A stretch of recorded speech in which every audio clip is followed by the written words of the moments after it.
Hey everyone, Dr. B here. We're just days away from the anniversary of a major event that's covered in this class called the Jonestown Massacre on November 18th in 1978. A group of people known as People's Temple, who were followers of a man named the Reverend Jim Jones, had moved down to the jungles of South America and Guyana, had a few years earlier clear cut out in the middle of the jungle a community hundreds of miles away from civilization and built a community there with homes and food production and daycare and schools and um, um, facilities to take care of people's health and so on, with the full intention of moving down there uh, as a living community. Um, and again, they were following the the lead of a person, Jim Jones, who was highly charismatic and highly psychologically disturbed, and by the time of this event, highly addicted to all sorts of drugs and had greatly deteriorating mental capabilities. And anyway, some concerned family members of this group had been appealing to local authorities back in the San Francisco area where these people had fled from, concerned about their loved ones who were members of this group. And a U.S. congressman named Leo Ryan, had subsequently heeded the call by these people to investigate further. And he gathered a small group of media and some of these concerned members and flew down to Guyana in the hopes of meeting with Jones and the followers out at their compound.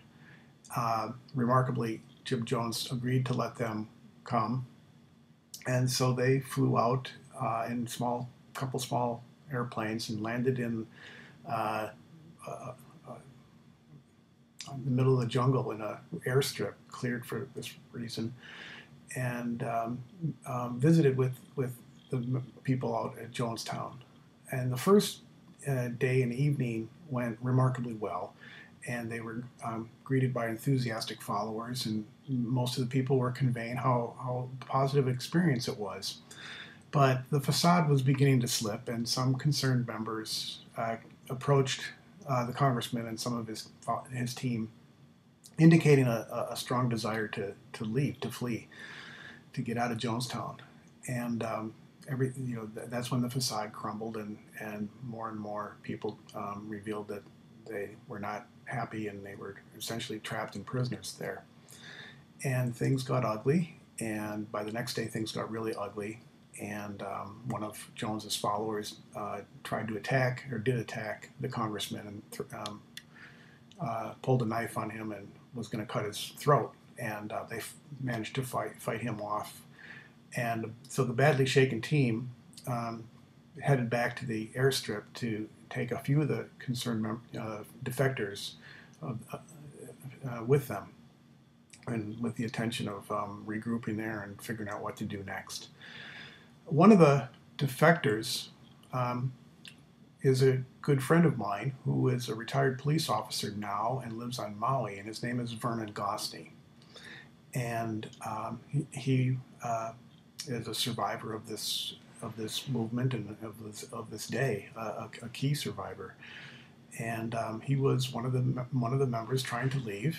And as they were boarding the planes to get out, another one of the insiders from Jim Jones's inside team, who was pretending to be a defector, pulled a pistol out and shot Vernon 3 times, point blank, in the chest and abdomen, and pointed the pistol at another defector, and the gun jammed, and otherwise that woman would have certainly been killed, as it was pointed at her face.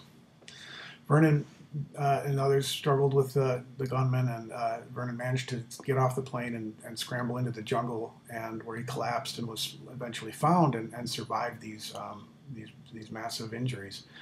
Meanwhile, back at the camp, Jim Jones had called the rest of the 900 some followers together and and orchestrated a mass murder and mass suicide. Um,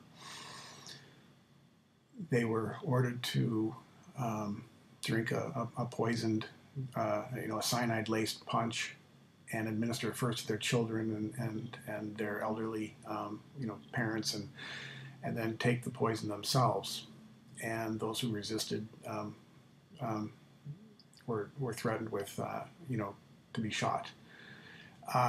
900 some people took their lives, killed 300 some children who don't commit suicide. They were senselessly slaughtered and murdered. And all this was happening while while Vernon was struggling for his life back at the airstrip. So anyway, this is something that we'll cover this week, and I just wanted you to know that this was coming up. The anniversary is in a few days from now. On Tuesday, the 18th, will be the anniversary of this event. In the course materials I have here, you have the option of watching one of the presentations that I invited Vernon to come speak to us on 3 occasions, and the most recent was last year, 2013. He came on the very evening of the 35th anniversary of this event and told his absolutely remarkable story. And I hope you'll take the time to watch and listen to that video that's in the course page. There's also an outstanding PBS documentary that I've included links to called Jonestown, The Life and Death of People's Temple. And I hope you'll choose to watch that as well. Vernon makes an appearance in that documentary as well.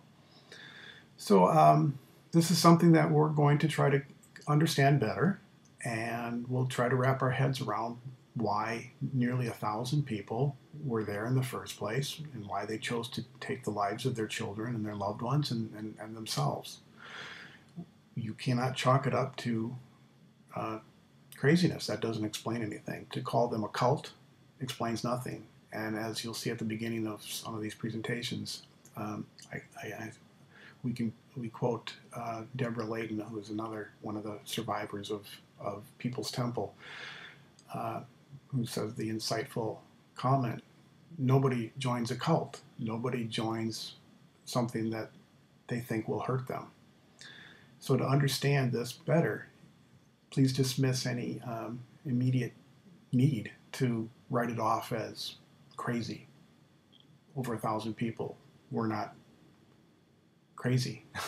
They were people, as you're going to learn, that were probably a lot like you, a lot like me, people who wanted to make this sometimes less than ideal world a little bit more ideal.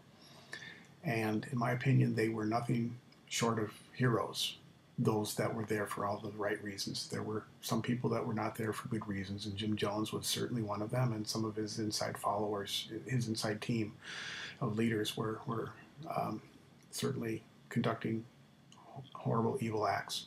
But the vast, vast majority of the people there were heroes trying to make their life in this world a better place. So I hope you'll be able to understand and learn more about this as we proceed this week, and understand why good people sometimes do evil.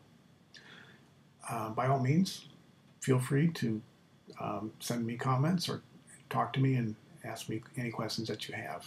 This is something that psychology students and the world has been struggling to understand for more than 35 years now.